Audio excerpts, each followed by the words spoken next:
Welcome to the Muscle Expert Podcast with Ben Pakulski, one of the world's top professional bodybuilders, an expert on human performance and mindset mastery.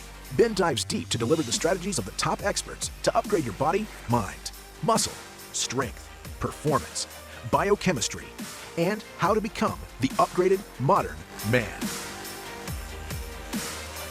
Join us on benpakulski.com to learn the cutting-edge techniques to take control of your body, your brain, and create your greatest life. Hey everybody, this is Troy McClain, and I'm a special introduction of the Muscle Expert Podcast with my guy Ben. And I asked him to give me the honor to introduce you guys because I have to tell you, I've literally traveled the world. I've worked with, met with, negotiated for or against, and even received restraining orders from the likes of, I'm not even lying, from the likes of Donald Trump, Warren Buffett, Bill Gates, Carlos Sims, Mark Cuban, Dr. Tommy Ahlquist. These guys are Ryan DeLuca from bodybuilding.com. And for me, in all sincerity and all honesty, this morning when I got to work out with Ben, I met the Bill Gates of fitness. And I say that in all sincerity. Thank you, man. You and I totally, absolutely synergistically hit it off. And we started talking about rite of passage for men, and it was awesome. Yeah, so we had this amazing conversation over lunch about why potentially the personification of mediocrity is so rampant in North American society, in Western culture. Why are we all living this life, and why are we all condoning and promoting mediocrity? Why is everybody living this life of inadequacy, and everybody's ultimately unhappy? Talk about that, man. Like, how much does that have to do with the rite of passage thought process? So you and I were talking this morning about it, and for me, these are all just my opinions. And first, everybody has to know that, like, I'm super unapologetic about being God-fearing. I'm very unapologetic about that. I'm unapologetic about being an entrepreneur and loving the fact that I'm patriotic for my country. And I think anybody should be patriotic for their country. Yeah. But what I am sad to see and hear, and we were talking about growing up, the way that people grow up. Growing up with adversity creates greatness. Growing up without adversity creates a certain amount of mediocrity. But when we have the neutering of the American entrepreneur that's happening. I love that term, it's so true. Dude, it's the neutering of the American entrepreneur. And I sincerely want to say thank you again. You guys need to know that I met this gentleman through a mutual friend named Bedros. And Bedros, how I met him is because I follow an honor-based and principle-based commitment to my fellow man. I believe in the laws of reciprocity. I believe that you should have the attitude of a servant, not a salesperson. I met Bedros when he came into Boise, Idaho, and somebody had asked me to show him around. And I said, sure, I'll show him around. Then they asked me to give him an experience that maybe he had never experienced before. So I took him into an indoor shooting facility where we trained. From that, Bedros said, what can I do for you? What can I do for you? What can I do for you? And as you know, I have my young nephew. He's 19 years old. My nephew is, he's awesome. He's amazing, but he's not very worldly. And he wants to get into the right style of training. He's 19. He picked up PX90. Yeah. He did it for like a year. Right. I was like, I think you're only supposed to do it for 90 days. And I asked Bedros to do me a personal favor. I said, Bedros, if there was one guy that you can introduce me to when I come to San Diego that would train my nephew, and I'll pay anything, I'll pay whatever it is, I just love my nephew, I believe in family, who would it be? And he said, you. And I want everybody to know this. This is the laws of reciprocity, and this is what we're going to talk about, the rite of passage. So you didn't ask for money, and you gave more than we ever expected. And for me, that is what's missing in society today. And that's really where this conversation came from. Because we started looking at that, like you gave, and it made me feel like, well, I gotta give something. And we start going back and forth with, so really the question comes down to, is who gets more, the giver or the getter? Well, if you believe in the laws of reciprocity, and if you believe in these rite of passages that we used to go through, you understand honor, respect, graciousness, integrity, trust. You understand that. If you don't believe and if you don't practice in that, well, all of a sudden it gets blurred and we get takers and we get givers. Yeah. And for me, again, the way that I look at it, is there has to be some demarcation mark. And I was sharing with you about rip and rear. Yeah. In my opinion, rip, you got rank has its privileges. rank has its privileges. I have the privilege because of my rank of doing business, because of my rank of paying the dues, of being here with you. I have that privilege to have that. But also, rank has its responsibilities. So you rip, rank has its privileges, but then you rear, rank has its responsibility. I now have a responsibility, an obligation to return the favor that you've returned to me to somebody else who doesn't have it. But in American society, in Western culture, I think really, because I think even if you look at the Europeans, we're starting to neuter this. We're starting to say, everybody gets a trophy. Right. Everybody should have granted access to Ben because you should just give it. And I'm seeing the dilution of the Western man. I'm seeing the dilution of those. If you guys are 30, 40, 50, if you're at that age and you're thinking to myself, have I earned enough? Have I done enough? This is what you and I are talking about. Where is our rite of passage that says, I've done it? You became a professional bodybuilder. I knocked it out of the park and made 7 figures one time. I met with the President of the United States. I've worked with all these global leaders. But have I done it? If you look at some of the other cultures, the Blood Indians in Canada, they have a demarcation mark that says, at this age, you go through this, and then you've done it. Gangs, inner cities, have a demarcation mark that says, if you do this, you get that. Right. If you Even Judaism is like at 13, you're getting, bar mitzvah, and at 30, now you're officially a man, right? That's right. Yeah. We don't have that, and entrepreneurs don't have that. So, do you think that's why, to interrupt you, but do you think that has to do with why we associate people typically of the Jewish faith of being so successful? Because they actually are so aware of their place and their respect for the elders who have accomplished so much more? Without a doubt, I really do believe that. If you look at the Jewish faith, if you look at the LDS faith, if you look at, even let's take religion out of the conversation so those that are listening and watching don't think that we're being offensive.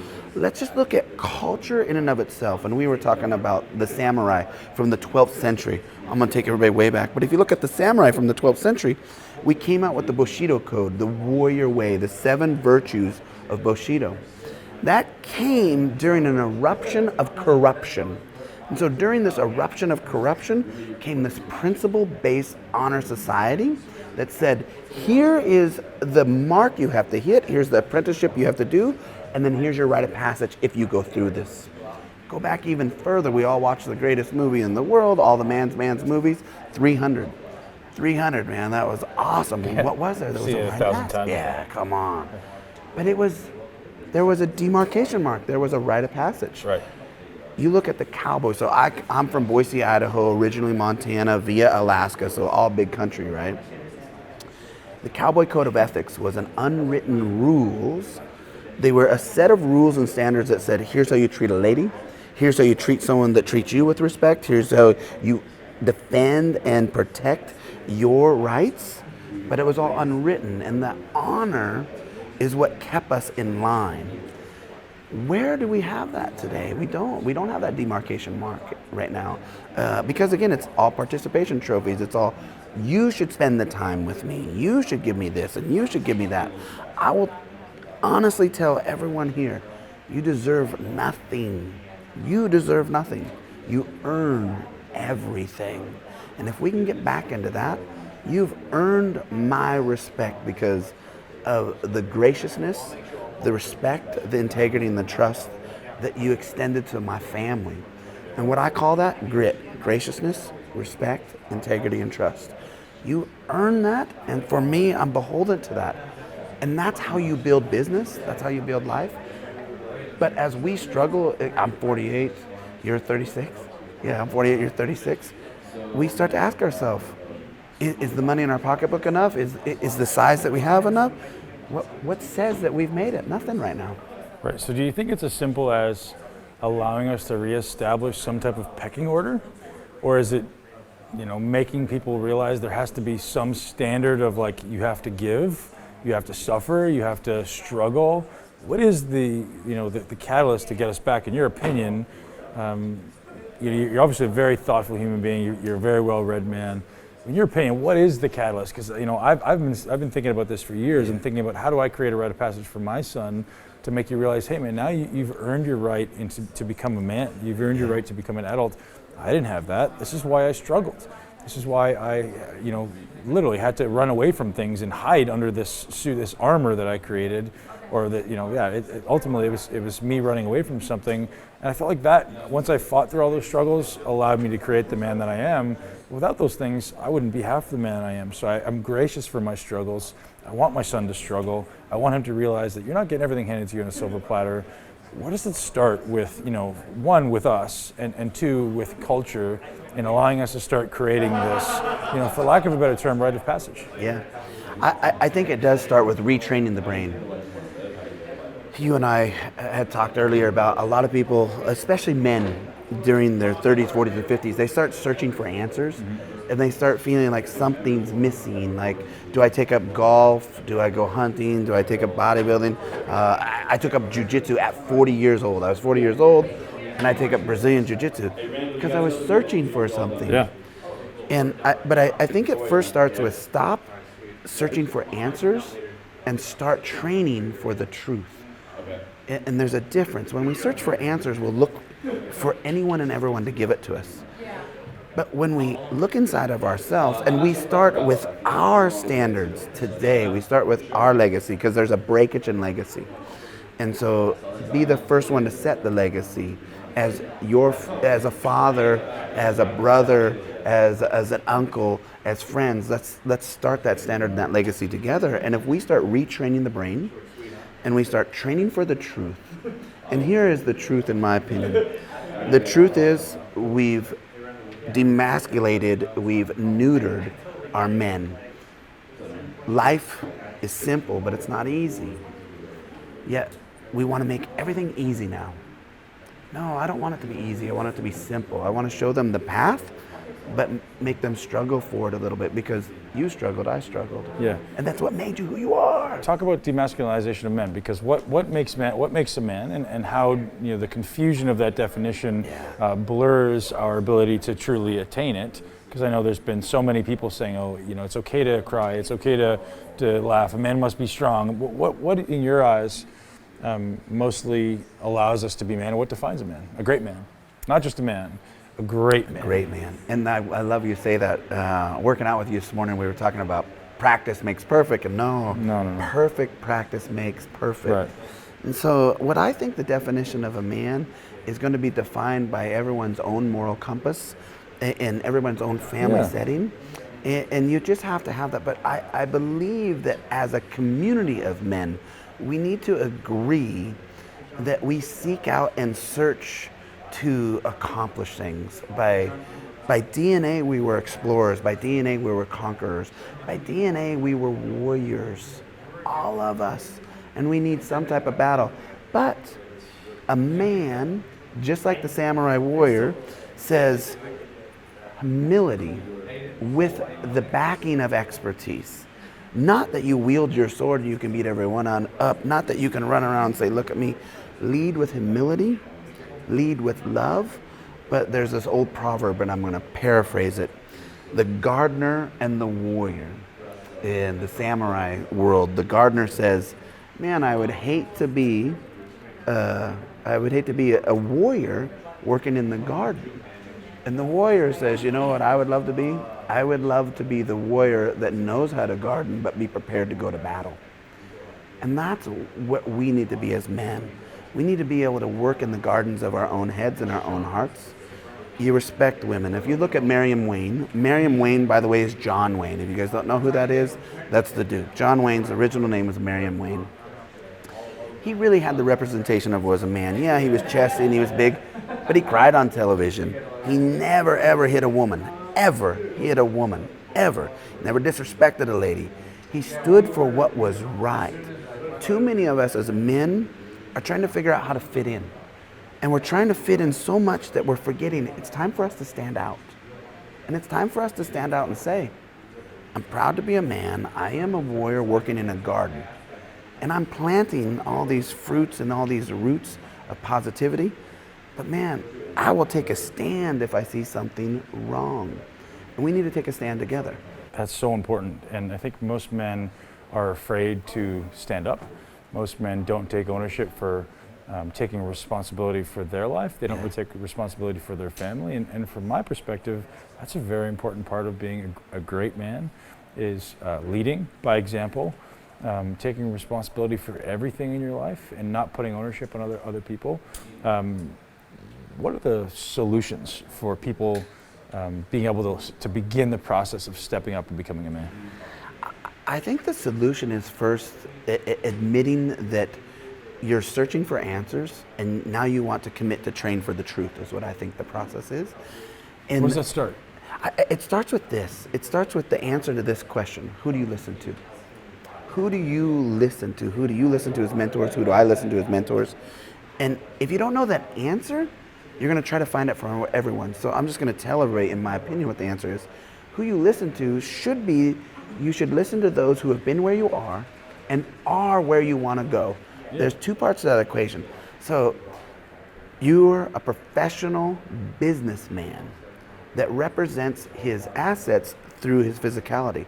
But I don't listen to this, I listen to this. You're a loving husband. I hear you talk about your children, and I've not yet once heard you cuss, but I promise you when you walk down the street, you command respect with your actions. So who do I listen to? If you and I are going to have the man conversation, I am going to listen to you. I already know that you've been in a similar situation where I was, and I know where you want, where I know you are where I want to be in certain parts of my life. And I call it the rules of three.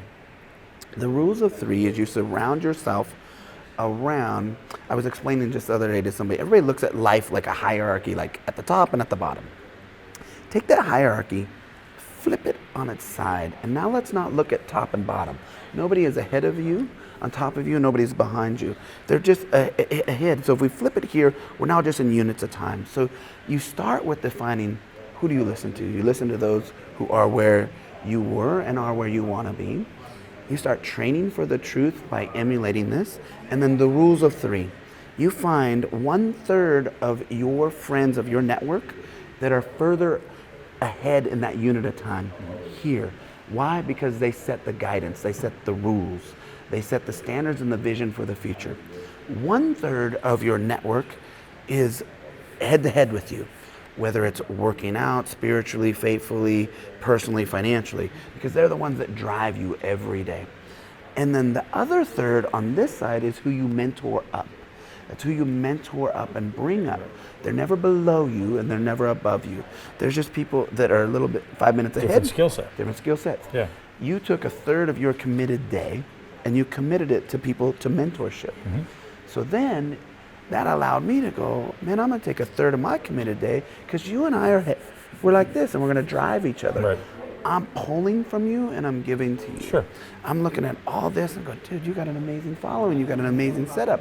And that pushes me to make that little extra lift, And then 1/3 of our relationships throughout this day should be with people like Bedros, should be with people who are this unit of time, right, financially, spiritually, emotionally. Right. And if we align with that, we really rip and we rear. And when we rip and rear, man, we knock on wood, we look to the big man upstairs and we can knock it out. How much has television and social media, in your perspective, shifted our mentors? Obviously, we get to look at these people and we're looking at what they decide to put out as reality, which is, obviously a fabrication of the truth. How much do you think that's inhibiting our youth's ability to actually be great men because we're picking the wrong mentors? Yeah. We're motivated by the wrong things. Media has made us so motivated around material things, like if you don't have the new shiny shoes, you're a chump. So thereby a man is more focused on what shoes you're wearing than what's actually going on in your brain and your heart. And I intentionally don't wear flashy things. Right. Like I'm not trying to be that guy who's like, hey man, look at me, I just got the brand new suit, I got the brand new shoes. I want people to like me for this guy, right? For the guy that's inside. And if you don't, I don't really care. That's right. It says more about you than it says about me. So I intentionally do that. I realized my following would probably be twice as big if I, was the guy who had the nice car and the shiny shoes, but I'm like, man, I'd rather have that money somewhere that's actually doing something for me than externally. So cultural values have shifted. Do you think it needs to start there? Like, do we need to shift the cultural values before we can actually start changing our underlying direction. I do, and so back to your original question, which was like, how much has social media and media played an influence on this? Well, it's obviously played a massive influence. And here's the deal. I told you, like, at first I was not a fan of social media. Right. I was not a fan of that because I'm trying to be this purist. I'm trying to, like, no. But I discovered this. Our adversaries, your adversaries, are also using social media to sell their wares, pitch their things, and tips and tricks and this and that. So we have to evolve and use those same tools, but for right versus wrong. We have to use those to expose the authenticity of you. It is my responsibility to post this podcast to my thousands of viewers because you are an authentic truth of ripping and rearing, Right. and you're an extension of me. We have those laws of reciprocity, the laws of edification, and so each and every one of you guys have that responsibility out there. But social media does play a major influence. It's just you can't get around it. There is a major influence, huge. Yeah. So instead of saying I'm going to be a purist and stay away from it, we should learn how to mitigate and manage is what we want to do. And then I'll share you, Dwight Eisenhower. So I'm a huge fan of General Patton and Patton on Leadership.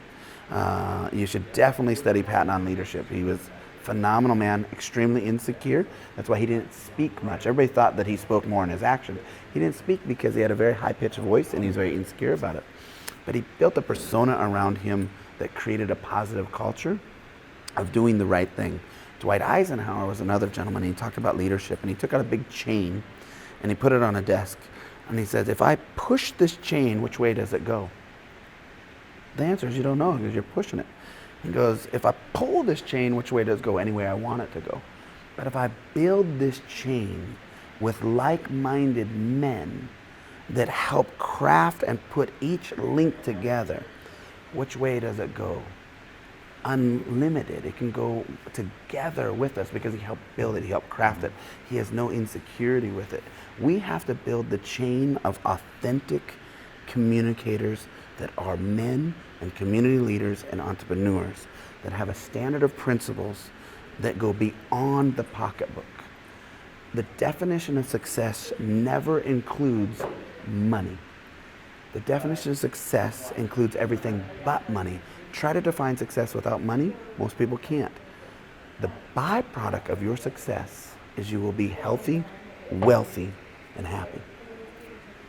So ultimately what you're saying is success comes before wealth, not wealth before success. Absolutely.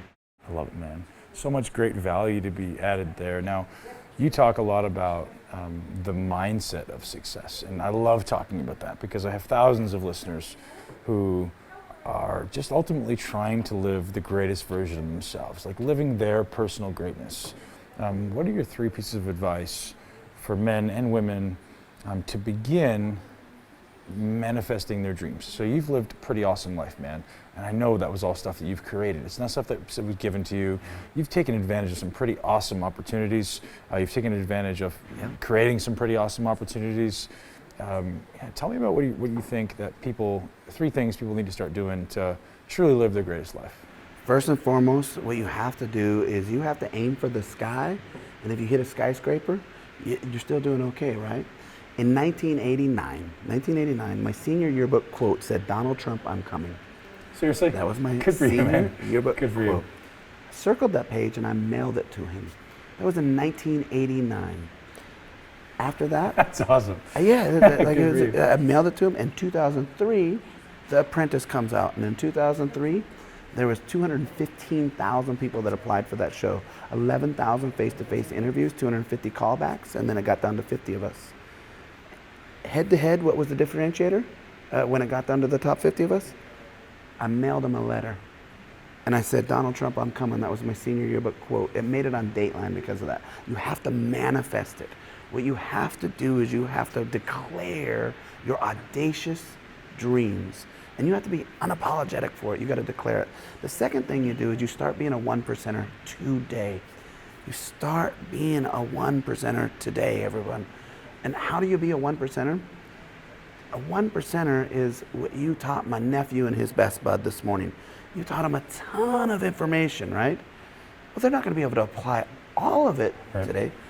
So I told them, if you just apply 1% per day, 1% per day. Now, I'm a country kid, and I took country dumb all the way to the bank, and I was dumb enough to get rich, and this is what I figured out. If I get 1% better today, and then 1% better on top of that, I'm 2. Then I go from 2 to 4, 4 to 8, 8 to 16, 16 to 64, 64 exponentially. But let's just do simple math. If I'm only 1% better per day, in 365 days, I'm 365% better. So that's the second thing you do. Admit to yourself and give yourself permission that you can be a 1%er today. How does that start? That starts by looking beyond the obvious, and that's the final thing I'll tell you guys to do. Start looking beyond the obvious. If you look up my story, you will see my adversity. You will read about my adversity. If you look up my story, you will also know that I retrained my brain to see things. I was sharing with you, I made a very drastic mistake just recently. I made a very drastic mistake where I invested wrongly and I invested $100,000. It's gone. It's $100,000 gone. Man, people are coming to me and going, "Oh my God, that sucks. That's horrible. What about this?" I said, "Oh my God." And I got this big old smile on my face. I go, "How blessed am I? How blessed am I that I have the ability to lose $100,000 and not worry about my mortgage?" So you have to retrain your brain. When my mom and I and my 2 sisters were moving around and bouncing around, my mom would never say to me, "Life's down." She would say, "Hey, Troy, you know what? We're just in between success cycles. That's all we are. Right. We're just in between success cycles." How many of you are just in between success cycles? You're not failing. And that's the last thing. You showed me just this morning, extremely profound. In your unit of time and in your industry, do you guys train to completion? No, you don't train to completion. You train to challenge.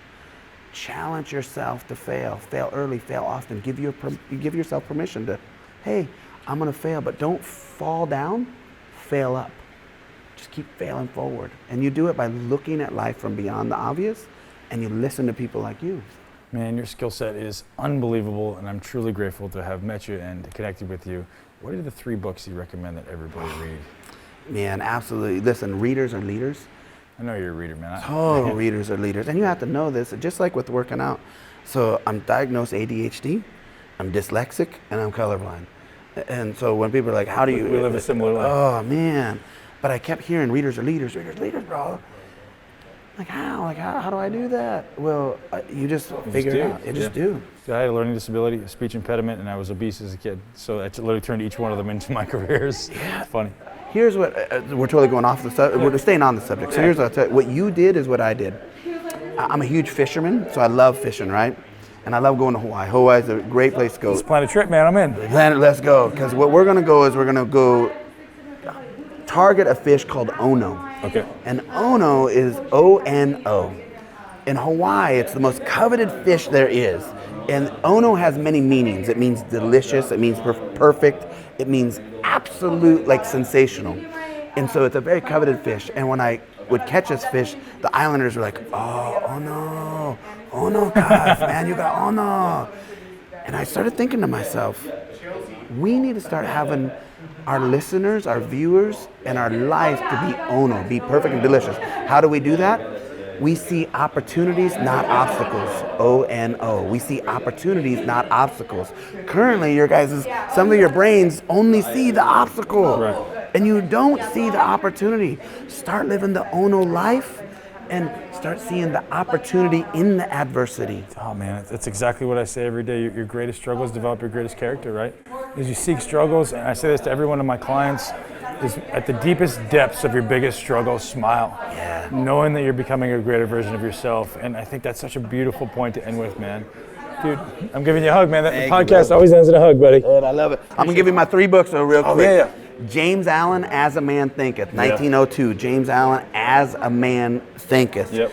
Anything Napoleon Hill. In fact, I bid on the original books on Sotheby's, the 16 Lessons of Success. I bought those original books. Wow. They sit in What'd my that cost safe. you, if you don't mind me asking? Was it crazy? It was crazy? It was a pain. Man, Yeah, was it like that? We're north of 40 grand on those ones. Dude, I look every used bookstore that I come across, and like, I wonder if I could find like an old original copy of that, and I can never.